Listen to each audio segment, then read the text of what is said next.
আমাদের তো ডিম দেওয়ার সময় হয়েছে। বাসাটা তুমি কখন বানাবে? তাড়াতাড়ি তো বানাতে হবে। হ্যাঁ গিন্নি, তুমি চিন্তা করো না। আমি খুব তাড়াতাড়ি তোমার জন্য একটা সুন্দর করে বাসা বানিয়ে দিব। তোমার খুব ভালো লাগবে। ও গিন্নি, এই দেখো তো কেমন হয়েছে, তোমার জন্য একটা বাসা বানিয়েছি। খুব যত্ন করে বানিয়েছি। দেখে বলো তো তোমার কেমন লাগছে। হ্যাঁ, খুব পছন্দ হয়েছে। তুমি তো খুব ভালোভাবে বাসাটা বানালে। নীল আকাশ, সবুজ পাহাড়, চারদিকে যেন খুব সুন্দর একটি পরিবেশ। ওইখান দিয়েই কোকো আর কোকি ঘুরে বেড়াচ্ছিল। অনেকক্ষণ ধরে কোকো আর কোকি আকাশে উড়তে থাকে। আকাশে উড়তে উড়তে কোকো আর কোকির খুব খিদে পেয়ে যায়। তখনই রাস্তায় টুনির একটি চা দোকান ছিল। ওইখানে চা খাওয়ার জন্য গিয়ে বসে দুজন। টুনি কোকো আর কোকিকে 2 কাপ চা দেয়। কোকো আর কোকি 2 কাপ চা খেয়ে বাড়িতে চলে যায়। গিয়েই দেখে, ওগো, এই কি সর্বনাশ হলো!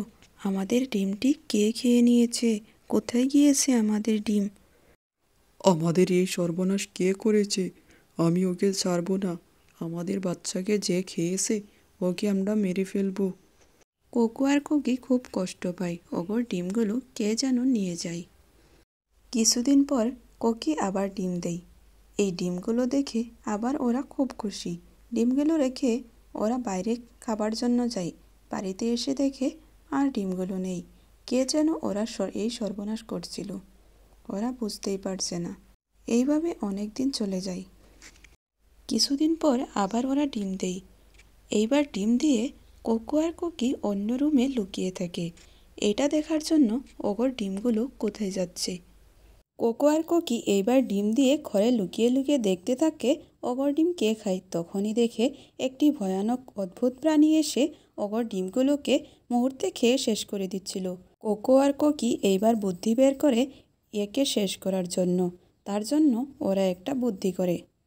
কোকো আর কোকি আবার ডিম দিয়ে ওর দরজার মুখে একটি অদ্ভুত জিনিস লাগিয়ে রাখে। আবার যখন ওই অদ্ভুত প্রাণীটি ওর ডিম খাওয়ার জন্য আসে, তখনই ওটা ওর গায়ে লেগে যায়। তখনই ওইখান থেকে ও দৌড়ে পালায়। আর তারপর থেকে কখনো এখানে আসে না। কোকি আবারও ডিম দেয়। এবারও ওর 2টো ডিম। এবারও ডিম দুটোকে বাড়িতে রেখে খাওয়ার জন্য বাইরে যায়। বাড়িতে এসে দেখে ওইখানে আরেকটি ডিম। ওরা বুঝতেই পারছিল না যে ওই ডিমটি কার। কিন্তু কোকি ওই ডিমটিকে না ফেলিয়ে ওর পাশেই রেখে দেয়। কতদিন পরে ওই ডিম থেকে বাচ্চা বের হয়। 3টি বাচ্চা বের হয়। 2টি বাচ্চা ওগর ছিল, আরেকটি ওগর থেকে আলাদা ছিল। কিন্তু কোকির মনটি খুব ভালো ছিল। কোকি বাচ্চাটিকে না ফেলিয়ে নিজের পাশেই রেখে দেয়। ওরা একসাথেই থাকতো ভালোভাবে।